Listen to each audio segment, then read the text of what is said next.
এক দশকেরও বেশি সময় ধরে স্তব্ধ করে রাখা কণ্ঠগুলো আজ আবার উচ্চারিত হচ্ছে আল্লাহর দয়া ও করুণার বার্তা। রাজনৈতিক দল হিসেবে বাংলাদেশের জামায়াতে ইসলামীর নিবন্ধন ফিরে পাওয়ার সুপ্রিম কোর্টের রায়কে স্বাগত জানিয়ে এমন মন্তব্য করেছেন ইসলামী ছাত্র শিবিরের কেন্দ্রীয় নেতা সাদিক কায়েম।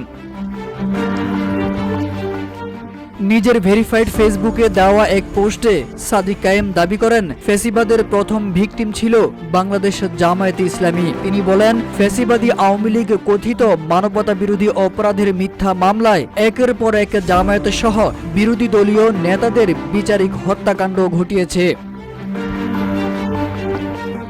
সাদিক কায়েম তার বক্তব্যে অভিযোগ করেন, RICL TMX যুগের পর যুগ স্থাপনা থাকে মজবুত। জামায়াতের বিরুদ্ধে শুধু আদালত নির্ভর রাজনীতি নয়, বিভিন্ন সময়ে সাতক্ষীরা সহ দেশের নানা অঞ্চলে জামায়াত ও শিবির নেতাকর্মীদের বাড়িঘর ধ্বংস করে দেওয়া হয়েছে। তাদেরকে ক্রস ফায়ার, গুম ও নানা ধরনের নিপীড়নের মাধ্যমে দমন করা হয়েছে। এমনকি নারী নেত্রীদের সাথেও অমানবিক আচরণ করা হয়েছে বলেও অভিযোগ তোলেন তিনি।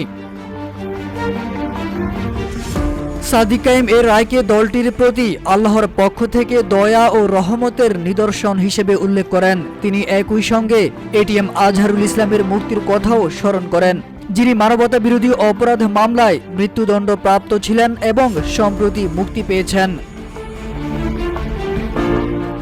পোস্টের শেষ অংশে সাদিক কায়েম লিখেন, আশা করি বাংলাদেশের জামায়াতে ইসলামী এটা উপলব্ধি করে সামনে এগিয়ে যাবে, বেগবান করবে ইকামতে দ্বীনের আন্দোলন। তাই এই বক্তব্যে দলটির নতুন রাজনৈতিক চেতনার ইঙ্গিত পাওয়া যায় বলে রাজনৈতিক বিশ্লেষকরা মনে করছেন।